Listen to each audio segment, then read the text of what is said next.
दोस्तों नमस्कार। मोदी कैबिनेट में दूसरे नंबर पर कौन है? अमित शाह हैं या राजनाथ सिंह हैं? इस सरकार के बाहर नेता के तौर पर बीजेपी में नंबर 2 कौन है? क्या वो वाकई राजनाथ सिंह हैं या अमित शाह हैं या बीजेपी के भीतर एक तीसरा शख्स योगी आदित्यनाथ के तौर पर भी है या फिर एक चौथा शख्स मध्य प्रदेश के मुख्यमंत्री रहे शिवराज सिंह चौहान के तौर पर भी है? या फिर इन सब के बीच किसी नए चेहरे की तलाश आरएसएस कर रहा है? ये दो सवाल पुराने हैं। नया सवाल यह भी है, क्या वाकई प्रधानमंत्री मोदी के बाद कोई दूसरा नाम बीजेपी और संघ के भीतर सहमति के साथ उभर सकता है या नहीं उभर सकता है?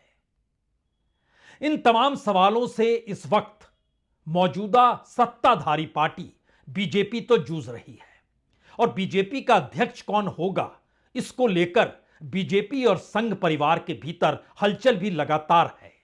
लेकिन किसी की हिम्मत है नहीं कि वह मोदी शाह की जोड़ी को कहीं से भी डिगा पाए या उनकी सोच से हटकर पूरे ऑर्गेनाइजेशन को एकजुट कर दे और कहे कि नहीं नहीं, संगठन तो संघ के हिसाब से चलेगा, या फिर बीजेपी के भीतर के नेताओं की जो पूरी फहरिस्त है उसमें जो वो चाहेंगे उसके हिसाब से होना चाहिए, आप दोनों सरकार चलाइए।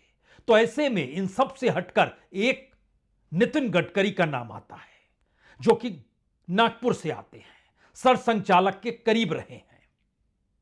यानी ध्यान दीजिए तो इस दौर में 4-5 नाम उभरकर सामने आ गए। अमित शाह का, राजनाथ सिंह का, योगी आदित्यनाथ का, नितिन गडकरी का, शिवराज सिंह चौहान का।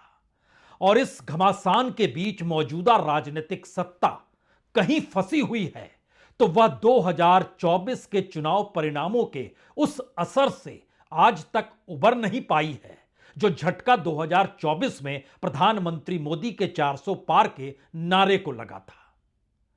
दो बड़े स्तंभ उत्तर प्रदेश और महाराष्ट्र 2024 में धराशायी हो गए। यहां तक कि जो वैचारिक या कहीं विचारधारा का जिक्र जो अयोध्या के जरिए होता है, वहां पर भी बीजेपी के सांसद जीत नहीं पाए, वो हार गए। समाजवादी पार्टी जीत गई। यानी वैचारिक तौर पर, आंकड़ों के लिहाज से, संगठन के तौर पर, चेहरे के तौर पर, जादुई सत्ता चलाने के तौर तरीके, सब कुछ 2024 में खारिज हुए। और यहीं से भारत की राजनीति में एक नया मोड़, हरियाणा के चुनाव परिणाम, महाराष्ट्र के चुनाव परिणाम और उसके बाद बिहार के चुनाव परिणामों ने खुले तौर पर दे दिए। इन सब के बीच आप दिल्ली को भी रख सकते हैं। लेकिन विपक्ष ने इसी दौर में जिस राजनीति की शुरुआत की और जो नारा इस देश में लगाया, उसका जवाब दे पाने की स्थिति में बीजेपी या संघ के भीतर कोई नहीं था। और जो नारा लगातार गूंजता गया वह वोट चोर गद्दी चोर का नारा था। और सीधे तौर पर जो चेहरा बीजेपी का है, संघ परिवार का है, इस देश के भीतर प्रधानमंत्री का चेहरा नरेंद्र मोदी के चेहरे पर यह सीधा हमला रहा। शायद इसीलिए एक सवाल सत्ता और विपक्ष के भीतर लगातार घुमड़ता भी रहा कि अगर मोदी नहीं तो कौन, दूसरा शख्स कौन है? जोड़ी तो ठीक है, लेकिन क्या उस जोड़ी में से अगर प्रधानमंत्री नरेंद्र मोदी माइनस किया जाए तो क्या अमित शाह सामने खड़े होंगे और तमाम नेता उस पर सहमति जता देंगे? खुद संघ परिवार सहमति जता देगा? ये सारे सवाल गूंज रहे हैं। और इन सब के बीच जब वोट चोर का मुद्दा बड़ा होता चला गया और इलेक्शन कमीशन ही कटघरे में, इलेक्शन कमीशन की नियुक्ति भी कटघरे में, चीफ जस्टिस ऑफ इंडिया को उस पैनल से हटाने का सवाल भी कटघरे में, पार्लियामेंट के भीतर कानूनों को लेकर उठते हुए सवालों में इस देश के लोकतंत्र को ही खत्म करने की साजिश रची गई, यह सवाल पार्लियामेंट के भीतर ही उठा। सवाल सबसे बड़ा यही था, कौन काउंटर करेगा विपक्ष के इस नैरेटिव को, विपक्ष की इस धारणा को और विपक्ष द्वारा परोसे गए उस फैक्ट्स को, जो फैक्ट्स राहुल गांधी ने 1, 2, 3 प्रेस कॉन्फ्रेंस में रखे। यह जवाब ना तो राजनाथ सिंह के पास था, प्रधानमंत्री मोदी भी इस बात का जवाब दे नहीं पा रहे थे। योगी आदित्यनाथ उत्तर प्रदेश में सिमटे हैं, नितिन गडकरी इथेनॉल के जरिए इस देश की बड़ी पूंजी बनाने और बचाने में लगे हैं। तो सवाल यही सबसे बड़ा था, जवाब देगा तो कौन देगा। और पार्लियामेंट के भीतर हुई बहस ने इस मुद्दे को और ज्यादा तब सुलगा दिया जब सीधे तौर पर विपक्ष के नेता राहुल गांधी ने सरकार को हर मुद्दे पर कटघरे में इलेक्शन और इलेक्शन कमीशन की प्रक्रिया को लेकर उठा दिया। ध्यान दीजिए तो प्रधानमंत्री मोदी ने इस चुनाव सुधार में बहस में हिस्सा नहीं लिया। उन्होंने वंदे मातरम की चर्चा जरूर शुरू की, लेकिन राजनीति ही तो देश का असल मर्म है, तो फिर प्रधानमंत्री मोदी ने हिस्सा क्यों नहीं लिया। और जो अगुवाई कर रहे थे सत्ता पक्ष की तरफ से वो अमित शाह थे। और अमित शाह जिस तेवर के साथ पार्लियामेंट के भीतर जवाब देने के लिए सामने आए, तो एक मैसेज क्या वाकई बीजेपी और संघ परिवार के भीतर चला गया कि दूसरे नंबर पर एक ही शख्स है, नाम है अमित शाह। यानी मोदी के बाद कौन, तो आप किसी दूसरे चेहरे को मत देखिए, क्योंकि राजनीति करना और सत्ता चलाना और इन सब के बीच ताना बाना बुनना हर किसी के बूते की बात नहीं होती है। जो बीते 11 वर्षों में हो रहा है, अब वो ताकत धीरे धीरे प्रधानमंत्री मोदी से शिफ्ट होते हुए गृहमंत्री अमित शाह के पास जा चुकी है। इस पूरी प्रक्रिया के भीतर सारी चालों को समझिए तो सब कुछ इस वक्त गृहमंत्री अमित शाह की उंगलियों पर है। गृह मंत्रालय उनके पास है, सीबीआई, ईडी, आईटी उनके पास है। उनके इशारे पर इस देश के भीतर चुनाव के जरिए जो भी अर्धसैनिक बलों की तैनाती हो या सुरक्षा एजेंसियों की तैनाती होती है, वह उनके अंडर में आता है। और पार्टी के भीतर कौन सी लाइन कैसे लेनी है, पार्लियामेंट की दिशा क्या होगी, यह भी गृहमंत्री अमित शाह तय कर रहे हैं। तो वो कौन सा चेहरा होगा, शायद कोई चेहरा होगा नहीं। इन सब के बीच एक सवाल कल ही सरसंघचालक से भी पूछा गया, प्रधानमंत्री मोदी के बाद कौन है वो शख्स जो प्रधानमंत्री बनेगा। उन्होंने क्या जवाब दिया, उससे पहले एक दूसरी परिस्थिति को समझ लीजिए। यह परिस्थिति इसलिए महत्वपूर्ण है क्योंकि सब कुछ पार्लियामेंट के भीतर हो रहा था। और ऐसा भी नहीं है कि गृहमंत्री अमित शाह संसदीय मर्यादाओं को नहीं जानते हैं। ऐसा भी नहीं है कि वो नहीं जानते हैं कि इस देश के तमाम गृहमंत्री किस शालीनता के साथ जवाब देते रहे, क्योंकि वह एक कर्तव्य निभाने वाले पद पर हैं, जिम्मेदारियों से लैस उस मंत्री पद को संभाले हैं जहां पर उनकी जवाबदेही जवाब देने की होती है, निशाने पर लेने की नहीं। लेकिन गृहमंत्री ने रास्ता निशाने पर लेने का चुना, क्योंकि निशाने पर वह किसे लेंगे, विपक्ष के नेता राहुल गांधी को लेंगे। और ऐसा भी नहीं है कि राहुल गांधी या विपक्ष इस हकीकत को नहीं जानते हैं कि दरअसल सत्ता के भीतर एक घमासान बीजेपी और संघ परिवार के भीतर मोदी के बाद कौन, दूसरे नंबर पर कौन, बीजेपी का अध्यक्ष कौन बनाएगा, इन सारी बातों को लेकर घमासान चल रहा है। तो शाहिर है वही शख्स पहले नंबर पर होगा जो सीधे राहुल गांधी को निशाने पर ले। और निशाने पर लेने का तरीका क्या हो सकता है, कल इसका एक नजारा खुले तौर पर तब उभरा जब राहुल गांधी ने चुनौती दी, साथ बैठ के प्रेस कॉन्फ्रेंस कर लीजिए। और उस चुनौती पर भी दूसरी चुनौती और चुनौती देने के अंदाज में खुले तौर पर गृहमंत्री ने जब यह ऐलान किया, आपके हिसाब से नहीं, मेरे हिसाब से संसद चलेगी। यह अंदाज बीजेपी का पुराना है। यह अंदाज उस सकुचाई हुई बीजेपी और संघ परिवार के भीतर क्या वाकई हवा भर गया, जिसमें वह वोट चोरी तले लगातार दबी जा रही थी, या फिर यह एक शुरुआत है, आने वाले वक्त की एक नई आहट है। पहले इस अंदाज को देख लीजिए। चलिए, let us have a debate on my press conference. Yes. Let us go. Yes. Let us have very good idea. Let us have a debate on my press conference. Okay. Amit Shah ji, I challenge you. I challenge you to have a debate on the three press conferences. मान्यवर, पहली बात मैं स्पष्ट करना चाहता हूं, मैं 30 साल से विधानसभा और संसद में जनप्रतिनिधि के रूप में चुनकर आता हूं। मुझे लंबा अनुभव है संसदीय प्रणाली का। विपक्ष के नेता महोदय कहते हैं कि पहले मेरी बात का आप जवाब दीजिए, मैं सुनना चाहता हूं। आपकी मुनसफी से संसद नहीं चलेगी। मेरे यहां बोलने का क्रम मैं तय करूंगा। इस तरह से नहीं चलेगी संसद। मान्यवर, उनको धैर्य रखना चाहिए। उनको धैर्य रखना चाहिए मेरा जवाब सुनने का। इनकी एक एक बात का जवाब मैं दूंगा, मगर मेरे भाषण का क्रम वो तय नहीं कर सकते, मैं करूंगा, क्योंकि मैं बोल रहा हूं। ये जवाब देने के तरीकों का एक बड़ा परिवर्तन है। एक ऐसा परिवर्तन अगर इससे पहले जिस वक्त राहुल गांधी भाषण दे रहे थे हिंदुत्व को लेकर, याद कीजिए उस दौर में उन्होंने आरएसएस को कटघरे में खड़ा किया था। प्रधानमंत्री मोदी की मौजूदगी थी, मौजूदगी गृहमंत्री अमित शाह की भी थी। दोनों ने स्पीकर से गुहार लगाई थी कि देखिए सदन ऐसे नहीं चलता है, आप इन्हें रोकिए। लेकिन कल ऐसा कुछ भी नहीं था।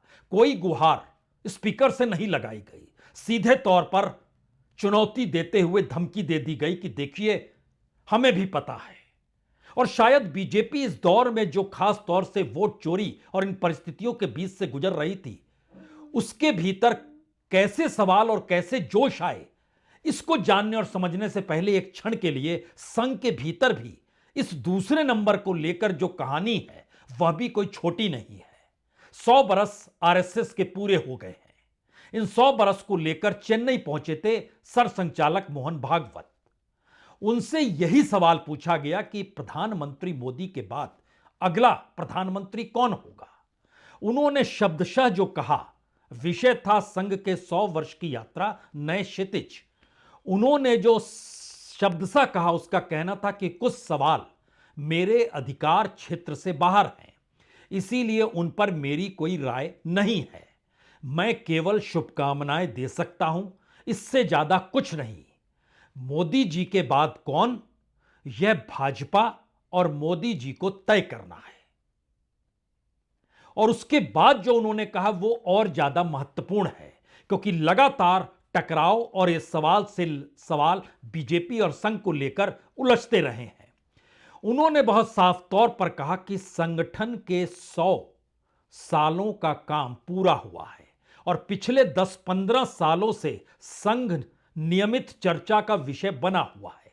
10-15 साल यानी 11 बरस, खास तौर से 2013 के बाद जब प्रधानमंत्री मोदी प्रधानमंत्री पद के उम्मीदवार बनाए गए, और उसके बाद से लेकर आज तक, तो पिछले 10-15 वर्षों में संघ नियमित चर्चा का विषय बना हुआ है।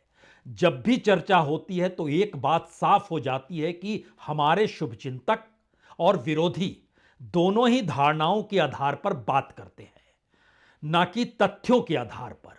यह जो नैरेटिव बनाकर बात करने का सिलसिला है, यह पहली बार सरसंघचालक की तरफ से निकल कर आया। इससे पहले संघ के भीतर के सवाल और बीजेपी के नेताओं के भीतर के सवाल, वो सवाल चाहे एक एग्रेसिव मोड में उत्तर प्रदेश को संभालने वाले योगी आदित्यनाथ को लेकर हों, या फिर कॉरपोरेट से अच्छे रिश्ते रखने वाले और इथेनॉल और मक्का की खेती को आगे बढ़ाते हुए तेल का पैसा बचाने की सोच रखने वाले नितिन गडकरी को लेकर भी सवाल, क्या वो तो विकल्प नहीं होंगे। राजनाथ सिंह एक बीच का रास्ता हमेशा अख्तियार करते आए हैं, अध्यक्ष रह चुके हैं, अध्यक्ष गडकरी भी रह चुके हैं, लेकिन फिलहाल वो किसी ऐसी जगह पे नहीं है जहां वो निर्णय लेकर उसको इंप्लीमेंट कर सके, तो इसीलिए वो दरकिनार होते हैं। शिवराज सिंह चौहान सामने आते हैं, लेकिन इस वक्त मध्य प्रदेश की कुर्सी उन्हें कैसे छोड़नी पड़ी या कैसे छुड़वाई गई, यह भी सबकी आंखों के सामने है। अब वो देश के कृषि मंत्री हैं, वह भी इस दौर से गायब होते हैं। ऐसे में बचे दो लोग, एक तरफ योगी आदित्यनाथ, एक तरफ नितिन गडकरी। महाराष्ट्र से आते हैं, लेकिन महाराष्ट्र संभालने वाले देवेंद्र फडणवीस अच्छे लगते हैं दिल्ली के गलियारों को, और उन्हें अच्छे नहीं लगते हैं नितिन गडकरी, उन्हें अच्छे नहीं लगते हैं अपने तौर पर योगी आदित्यनाथ। लेकिन दूसरे टर्म में जब देवेंद्र फडणवीस भी सीएम बने तो वह भी कहीं चुभने वाले कांटे के तौर पर देखे जाने लगे। यानी ध्यान दीजिए, एक ऐसी लकीर बन रही है जिस लकीर के बीच में कोई दूसरा शख्स नहीं खड़ा है, वो अपने तौर पर अमित शाह को लाकर खड़ा करता है, जिसमें Yogi Adityanath minus, Nitin Gadkari minus, Devendra Fadnavis minus, और अमित शाह सामने आकर खड़े हो जाते हैं। इसीलिए पार्लियामेंट के भीतर जो वोट चोरी का सबसे बड़ा नारा इस देश की राजनीति में बन रहा था, chief election commissioner Gyanesh Kumar निशाने पर, और सवाल था उनके खिलाफ क्या इंपीचमेंट लाया जाएगा, और विपक्ष की पूरी राजनीति धीरे धीरे इसी वोट चोरी के इर्द गिर्द सिमटती जा रही है। ऐसे में कल जो पार्लियामेंट के भीतर का नजारा था, उसकी नब्ज को जरा पकड़ने की कोशिश कीजिए। जिस वक्त जवाब विपक्ष का नहीं दे रहे थे अमित शाह, और ताल ठोक के नहीं दे रहे थे। ताल ठोकने का मतलब क्या होता है यह बाद में बताएंगे, पहले उस नजारे को समझिए।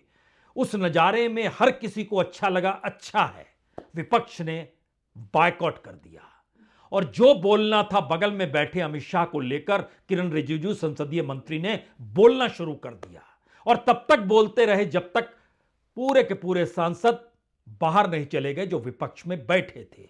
यह एक नई स्थापना है, न सिर्फ दूसरे नंबर की, आने वाले वक्त में कौन कैसे सरकार चलाएगा इसकी, और इन सब के साथ एक मैसेज है, सरकार तो अमित शाह ही चला रहे हैं। आज गृह मंत्री जी एक बात का जवाब दे रहे हैं, ये भाग गए, डर गए, सुन भी नहीं सकते ये। अगर ये सुन नहीं सकते हैं, इतना दिनों से संसद का समय बर्बाद क्यों किया? अगर सच्चाई नहीं सुन सकते तो इतना दिनों तक सड़कों पर संसद का समय लोगों को भ्रम फैला करके क्यों समय बर्बाद किया? ये दिखा रहे, हमको मालूम था ये भागने वाले हैं, सच्चाई को सुनना चाहिए। तो क्या विपक्ष ने मुद्दा गंवा दिया? तो क्या विपक्ष को पार्लियामेंट के भीतर लड़ जाना चाहिए था? तो क्या राहुल गांधी को हर बात का जवाब देते हुए खड़े हो जाना चाहिए था? और जब राहुल गांधी को प्रवोक खुद देश के गृह मंत्री अमित शाह बार बार कर रहे थे, और जिस अंदाज में कर रहे थे उस अंदाज का विरोध करते हुए एलओपी की तौर पर राहुल गांधी को जवाब देना चाहिए था, या फिर राहुल गांधी भी इस हकीकत को जानते हैं कि दरअसल मोदी के बाद अगर शाह का नंबर है तो यह और बड़े खतरे की घंटी है।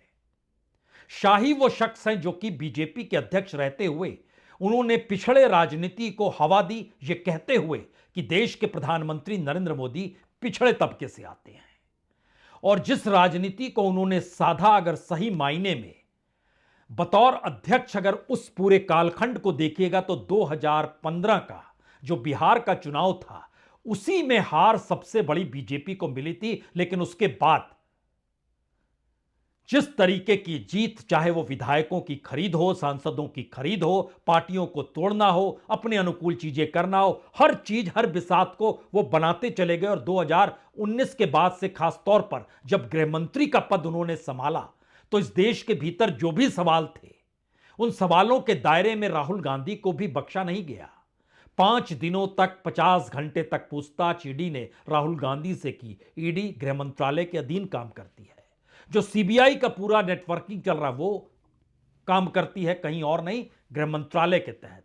सुप्रीम कोर्ट में सीबीआई ईडी दोनों मामले लेकर विपक्ष गया जरूर, लेकिन अपनी कार्यशैली के जरिए अमित शाह जिन बातों को रखना चाहते थे वह बाहर की लड़ाई लड़ रहे थे या अंदर मैसेज दे रहे थे, क्योंकि यह मैसेज देने की जरूरत थी कि सरकार कौन चला सकता है। क्योंकि प्रधानमंत्री मोदी के बाद एक बड़ी शून्यता आपको नजर आएगी कि कोई दूसरे नंबर का नेता है या नहीं है। अमित शाह सिर्फ और सिर्फ मोदी की परछाई तले दिखाई देते हैं। पहली बार पार्लियामेंट के भीतर वोट चोरी जैसे मुद्दे पर, इलेक्शन कमीशन जैसे मुद्दे को लेकर वो जवाब देने भी आए, और जवाब देने का जो अंदाज उन्होंने चुना वो ऐसा नहीं है कि सब कुछ अचानक हुआ। जी नहीं, ये वेल स्क्रिप्टेड चीजें होती हैं कि आपको किस रूप में इस देश के सामने पेश आना है। वो मैसेज पार्टी के लिए है, सरकार के लिए है, विपक्ष के लिए है। इसीलिए तो वो माथा खुजलाते खुजलाते क्या बोल गए, और जिस अंदाज में बोल गए, एक क्षण नहीं लगाया उन्होंने कहा कि अच्छा गलत बोल गए, स्पंज कर दीजिए। चुनाव आयोग ने तो निर्णय कर दिया, मगर मैं भी साहब थोड़ा ज्यादा सोचता हूं, तो मैंने सोचा साला ये चुनाव आयोग कहता है कुछ नहीं हो रहा है, कुछ नहीं हो रहा है, तो ये लोग आरोप क्यों लगा रहे हैं?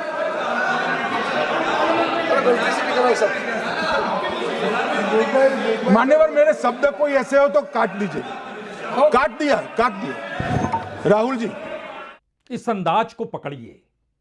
ये बिल्कुल ऐसा नहीं है कि बात करते करते अचानक जुबान पर एक शब्द आ गया। सवाल है ये शब्द कैसे आए। इसको लेकर बहुत ही सामान्य तरीके से इस्तेमाल किया गया ये शब्द है देश के गृह मंत्री के जरिए, जिससे बहस कम से कम उस दिशा में चली जाए जहां प्रधानमंत्री के बाद देश के गृह मंत्री किस अंदाज में अपनी बात रखते हैं और किसी को बख्शते नहीं है, चाहे सामने विपक्ष के नेता के तौर पर राहुल गांधी की मौजूदगी ही क्यों ना हो। यह अलग मसला है, राहुल गांधी ने बाहर निकलकर कहा देखा नहीं, जुबान लड़खड़ा रही थी, हाथ कांप रहे थे। ये उनके अंदरूनी मैसेजेस हैं जो कि स्थापित कर रहे हैं उनको उस राजनीतिक सत्ता के दायरे में जिस राजनीतिक सत्ता ने इस देश के भीतर इतने मुद्दों को जन्म ले दिया है। जो जन्म मुद्दे हुए हैं उसका समाधान सरकार के पास नहीं है। सरकार के पास इस देश की बेरोजगारी का जवाब नहीं है, बैंकों के खाली होते खजानों का जिक्र नहीं है, कॉरपोरेट और सत्ता के नेक्सस का जवाब नहीं है, डगमगाती हुई इकोनॉमी के बीच किसान कैसे राहत महसूस करे इसका जवाब नहीं है। सरकार के पास ऐसे किसी मुद्दे का जवाब नहीं है जिस मुद्दे को लेकर वो बहस करे और बात यहां तक आ जाए इस देश के भीतर इंस्टीट्यूशंस खत्म हो गए या इलेक्शन कमीशन भी उस दायरे में आ गया या फिर न्यूट्रलाइज इस देश के भीतर क्या न्यायिक व्यवस्था भी हो गई। इन सवालों में क्यों फंसा जाए। सीधे तौर पर अगर मैसेज यही है जो सत्ता देना चाहती है, जो इससे पहले देती रही है, तो उसको अगला बैटन किसके हाथ में थमाना है, यह प्रधानमंत्री मोदी के बाद कौन थामेगा, यह सवाल अभी तक अनसुलझा था। यह पहली बार सुलझता दिखाई दे रहा है क्योंकि एक वक्त प्रधानमंत्री मोदी जिस सवालों का जवाब जिस तर्ज पर देते थे उस तर्ज को उत्तर प्रदेश की सियासत में योगी आदित्यनाथ ने पकड़ा और उसको बिल्कुल नए तरीके से इकोनॉमी के आसरे नितिन गडकरी ने पकड़ने की कोशिश की। लेकिन सवाल है कि सत्ता पास में रहे, यह मैसेज लगातार मोदी शाह की जोड़ी ने बीजेपी और संघ परिवार को दिया। सत्ता ही नहीं रहेगी तो किसी भी विचार का क्या मतलब होगा। विचारधारा तो तभी और तमाम चीजें तभी जब आपके पास सत्ता होगी। तो सत्ता में रहने के लिए आपको इस अंदाज को साथ लेना होगा। तो क्या नितिन गडकरी, योगी आदित्यनाथ, शिवराज सिंह चौहान या XYZ जो भी नाम आपके जहन में आता है और बात होते होते सर संचालक तक ही क्यों ना चली जाए, कोई मायने नहीं रखता है। सत्ता पास में ऐसे ही रहेगी। हम घिर चुके हैं, जवाब कैसे दे, ये आप अंदाज देख रहे थे। इस अंदाज की प्रक्रिया में अगर आप कहें नहीं नहीं इन सब के बीच डगमगाती इकोनॉमी को कौन संभालेगा, तो आप कहेंगे नितिन गडकरी है ना, उनके कॉर्पोरेट से अच्छे रिश्ते हैं। दूसरा सवाल होगा कि नहीं नहीं इन सब के बीच जो वैचारिक तौर पर हिंदुत्व का झंडा बतार करते हुए एक मैसेज देना है जो भगवा वस्त्र के भीतर ही छुपा है, तो योगी आदित्यनाथ क्यों नहीं? बिल्कुल नहीं। पहली जरूरत है राजनीतिक सत्ता बरकरार कैसे रहेगी। इसीलिए इस देश का गृह मंत्रालय इस देश को इस वक्त चला रहा है। प्रधानमंत्री मोदी भी 3 देशों की यात्रा पर जा रहे हैं। उन देशों की यात्रा पर जा रहे हैं जिनकी महत्ता इससे पहले राजनीतिक तौर पर और हमारी कूटनीति के लिहाज से कोई ज्यादा जरूरत नहीं थी, लेकिन वो जा रहे हैं। उन्होंने सबसे ज्यादा यात्राएं की, वो एक अलग किस्सा है। लेकिन जब से अमेरिका के साथ टकराव हुआ, रूस के साथ यारी हुई, चीन के साथ दोस्ती गांठने के प्रयास शुरू हुए, SCO मजबूत हुआ, ब्रिक्स कमजोर किया गया, रशिया से मजबूती प्रगाढ़ हुई, इजराइल को लेकर सिर्फ टेलीफोनिक बातचीत हो रही है, ये सारे सवालों के बीच में देश कौन चला रहा है? और जो देश चला रहा है, क्या ये मैसेज इस वक्त का सबसे बड़ा यही है कि सुन लीजिए, सत्ता ऐसे ही ठसक के साथ चलती है और बीजेपी के वो नेता जो हड़कंप मचा रहे हैं वो खामोश हो जाएं। RSS भी अपने तौर पर समझे सत्ता रहेगी तो ही तो बात आगे बढ़ेगी। और इस पूरी प्रक्रिया के भीतर ये उस तमाम मैसेज के बीच क्या वो राहुल गांधी पर निशाना इस रूप में साध रहे थे कि राहुल गांधी के निशाने पर प्रधानमंत्री मोदी रहते हैं। मोदी जब भाषण दे रहे थे तो राहुल गांधी सदन में नहीं थे, राहुल गांधी जब भाषण दे रहे थे प्रधानमंत्री मोदी सदन में नहीं थे। तो एक नए तरीके से अमित शाह को खड़ा किया गया और अमित शाह ने एक नए तरीके से मैसेज खुले तौर पर दे दिया, हां उस बैटन को मैं संभालने के लिए तैयार हूं। यानी वो तमाम मैसेजेस जो अपने तौर पर अपनी मौजूदगी का एहसास हर कोई नेता बीजेपी के भीतर करा रहा है, वो कोई मायने नहीं रखता है। नितिन गडकरी भी वही इथेनॉल, वही पेट्रोल, वही इकोनॉमी का जिक्र आज भी कर रहे हैं। भारत में 87% एनर्जी जो होती है वो इंपोर्ट होती है और उसकी कीमत है 22 लाख करोड़ और ये 22 लाख करोड़ देश के बाहर जाते हैं। क्या ये नहीं बचने चाहिए? हम आत्मनिर्भर भारत बनना जो प्रधानमंत्री जी का सपना है उसमें ये 22 लाख करोड़ का इंपोर्ट अगर खत्म होगा और ये पैसा गांव, गरीब, मजदूर, किसानों के कल्याण के लिए गांव के तरफ, किसानों के तरफ जाएगा तो हमारा देश का जो गांव का किसान है, गांव समृद्ध संपन्न बनेंगे। गडकरी का आंकड़ा 22 लाख करोड़ का है, लेकिन सवाल 22 लाख करोड़ का नहीं, सत्ता बरकरार रखने का है। क्योंकि सबको पता है इस वक्त दिल्ली की सत्ता को दो ही लोग थामे हुए हैं, एक तरफ चंद्रबाबू नायडू और दूसरी तरफ नीतीश कुमार। और इन दोनों को कोई साथ रख सकता है तो वो शख्स नितिन गडकरी नहीं, योगी आदित्यनाथ नहीं, वो शख्स अमित शाह है। और उम्र के लिहाज पर अगर आकर खड़े होइएगा तो 75 बरस की उम्र हो चुके प्रधानमंत्री नरेंद्र मोदी के बाद दूसरी उम्र नितिन गडकरी की है, जिनका जन्म 1957 का है, यानी वो 68 बरस के हो गए। उसके बाद अमित शाह का नंबर आता है जो कि 1964 का बर्थ है, उनकी उम्र 61 बरस की हो गई। और उसके बाद योगी आदित्यनाथ अभी बहुत युवा है, सिर्फ 53 बरस के ही तो हैं, 1972 का जन्म है। तो अभी तो बहुत चीज उनके सामने है, उन चीजों को परखें, समझें, बूझें और वो उत्तर प्रदेश में रहें, स्थापित रहें और पीछे खड़े हो जाएं अमित शाह के। ये मैसेज चला गया लखनऊ भी और ये मैसेज चला गया देवेंद्र फडणवीस के पास भी कि आपको अगर काउंटर करना है तो अपने स्टेट में आप नितिन गडकरी को काउंटर कीजिए, तो फिर आपकी राजनीति चल पाएगी। क्योंकि आने वाले वक्त में स्थापित हम ही हो रहे हैं और बैटन थामने को तैयार हैं। मैसेज इस पार्लियामेंट से 2024 के चुनाव के बाद फंसी हुई बीजेपी चुनाव के ही मुद्दे पर पहली बार ठोस तरीके से अमित शाह ने दिया है। कहा जो भी हो, लेकिन बीजेपी ताली बजा रही है तो मैसेज एक ही है, सबसे बड़ी विचारधारा सत्ता की है और इस सत्ता को बरकरार रखने की ताकत जिसमें है वही है शख्स इस वक्त नंबर 2 या फिर इसके बाद। इसके बाद का मतलब मोदी के बाद। बहुत बहुत शुक्रिया, बहुत बहुत शुक्रिया।